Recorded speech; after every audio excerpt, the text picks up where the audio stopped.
Money supply. This is the most important topic of Indian banking system. What do you mean by money? Money means sum of money that is used to make our financial transaction easy. Money means something, symbol, token issued by the government to measure our financial transaction. So what do you mean by money supply? So money supply, the currency held by public at a fixed period of time. The point of time in an economy is referred to as money supply. Means public के पास कितनी money उस एक point of time, एक period of time के पास उसके पास कितनी money है, ये हमको बताता है money supply. The two components of money supply, there are basically two component, that is currency component and deposit component. Currency component, currency includes coins, paper notes, currency. A deposit component, bank deposit, checks, deposit against check issue. There are alternative measures of money supply in India and there are different components. What do you mean by alternative measures? Alternative measures होता क्या? Alternative measures वो होता है, alternative measures India में different definitions को कहा जाता है मनी के, जो कि reserve bank of India use करती है मेजर करने के लिए लिक्विडिटी को, कि हमारे इकोनॉमी में कैसी लिक्विडिटी है. यही डेफिनेशन में दिया है. In India alternative measures of money refers to the different definition of money used by Reserve Bank of India to measure the liquidity in economy. There are basically two measures, monetary aggregates and liquidity aggregates. Monetary aggregates M1, M2, M3 and M4. Liquidity aggregates L1, L2 and L3. RBI has presented four measures of money supply.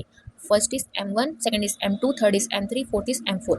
M1 includes C plus DD plus OD. C means currency held by public. DD means demand deposit held by bank. OD, other deposit held by RBI.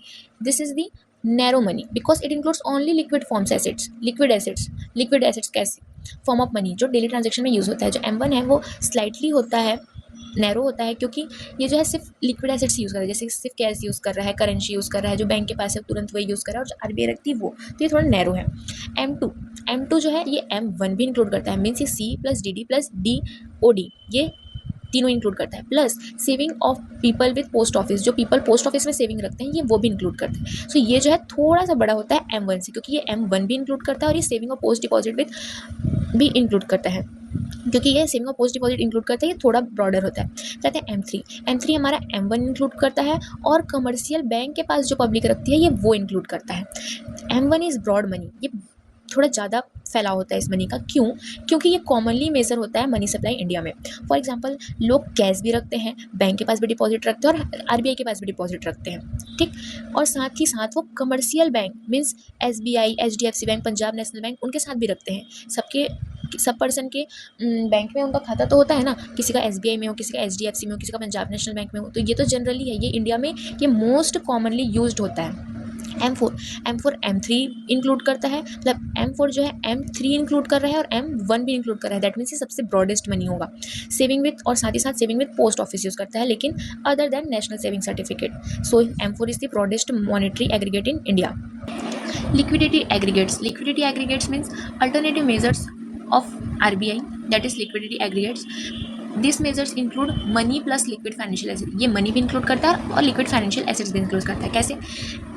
L1 में आते हैं M3 यानी वो क्या है, commercial bank के साथ deposit plus M1 भी ले रहा है, प्लस पोस्ट ऑफिस डिपॉजिट लेता है. ये बेसिक लिक्विड मनी अवेलेबल जो इकोनॉमी में बेसिक अवेलेबल होते हैं ना, जो कमर्शियल बैंक के साथ डिपॉजिट, करेंसी और पोस्ट ऑफिस डिपॉजिट, ये मोस्ट कॉमनली है. L2 जो है ये L1 इंक्लूड करता है, प्लस फाइनेंशियल इंस्टीट्यूशन डिपॉजिट, जो फाइनेंशियल इंस्टीट्यूशन जो लिक्विडिटी होती है वो लेता है. L3 में आता है L2 plus NBFC public deposit, इसी टोटल लिक्विडिटी जो होती है इकोनॉमी में ये वो इंक्लूड करता है.